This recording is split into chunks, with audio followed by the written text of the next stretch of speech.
রংপুরে ভারতের পতাকা উড়াবো, বাংলাদেশকে গাজাপট্টি বানিয়ে দেবো, বাংলাদেশ বলে আর কোনো দেশ থাকবে না।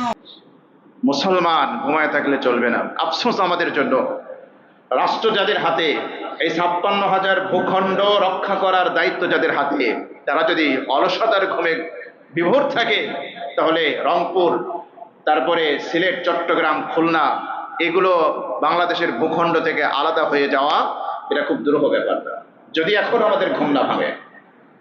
চিকেন নেকের নাম শুনছেন আপনারা? 7 সিস্টার, ইন্ডিয়ার 7 সিস্টারের নাম শুনেন আপনারা? চিকেন নেক, যে অঙ্গরাজ্যগুলো আছে 7টা অঙ্গরাজ্য, ভারতের মূল ভূখণ্ড থেকে ওই 7 অঙ্গরাজ্যে যেতে মাঝখানে মুরগির গলার মতো একটা জায়গা আছে না, মাত্র 20 কিলোমিটারের মতো মনে হয়, শিলাগুড়ি যেটা আছে করিডোর, যেটা এইখানে মাত্র 18 বা 20 কিলোমিটার মতো চিকন, এই জায়গায় এখানে চিকেন নেক বলে, মানে মুরগির গলা। ওদের সুদূর প্রসারী একটা পরিকল্পনা আছে। এই চিকেন নেককে যদি মোটা করতে হয়, তাহলে এই রংপুর শহরকে, এটাকে বাংলাদেশ ভূখণ্ড থেকে আলাদা করে ভারতের সাথে নিতে হবে। তাহলে এই চিকেন নেক আর চিকন থাকবে, এটা মোটা হয়ে যাবে। আপনারা মানচিত্রটা দেখবেন, বাংলাদেশের মানচিত্র দেখবেন, এটা এমনি এমনি এই স্পর্শকাতর জায়গায় এইখানে এরকম মূর্তি এমনি এমনি স্থাপিত হচ্ছে না, এই জায়গায় হচ্ছে না। বাংলাদেশের গোয়েন্দা সংস্থা তারা কি নাকে তেল দিয়ে ঘুমায় কিনা আমাদের জানা নাই, কি করতেছে তারা। এই জায়গায় আজকে মূর্তি স্থাপিত হচ্ছে, আগামীকাল এই জায়গায় তারা পবিত্র জায়গা ঘোষণা করবে, এখানে তীর্থযাত্রা হবে, বিদেশ থেকে এখানে লক্ষ লক্ষ কোটি কোটি টাকা ফান্ড আসবে, রাজনৈতিক নেতাদের পকেটে গিয়ে কালো টাকা সাদা হবে, সেখানে আপনি কথা বললে আপনার কণ্ঠ চেপে ধরবে আপনারই স্বজাতীয় ভাই। এক পর্যায়ে দেখবেন এটা নিয়ে কি কি ধরনের তুলকাম শুরু হয়ে যায়, এটা আপনারা চিন্তা করবেন।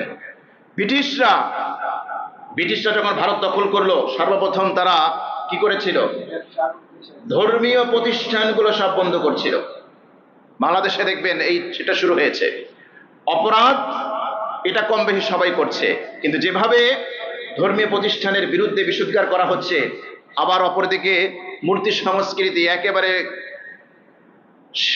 শিকড় যেভাবে কেড়ে বসছে, দুটাকে মিলালে মনে হচ্ছে না যে বাংলাদেশের ভবিষ্যৎ খুব একটা ভালো মনে হচ্ছে না। এখনই আমাদের ঘুম ভাঙা দরকার, দায়িত্বশীলদের ঘুম ভাঙা দরকার। একদিকে তারা মসজিদ গুড়িয়ে দিচ্ছে, আরেক জায়গায় এসে বিশ্বের দ্বিতীয় মূর্তি এখন আপনার বাংলাদেশ, চিন্তা করতে পারেন, দ্বিতীয় সর্বোচ্চ মূর্তি এখন আপনার বাংলাদেশে। আর এখানে ভারতের হাই কমিশনার গিয়ে সেখানে উদ্বোধন করে, সেখানে ফান্ডিং হচ্ছে। এগুলো খুব একটা ভালো লক্ষণ না। এগুলো দায়িত্বশীলদের এখনই হুঁশিয়ার হওয়া দরকার, নতুবা সমরকন্দ, বোখারা ইতিহাস মুসলিম নওজওয়ানদের পড়া দরকার, তরুণদের পড়া দরকার।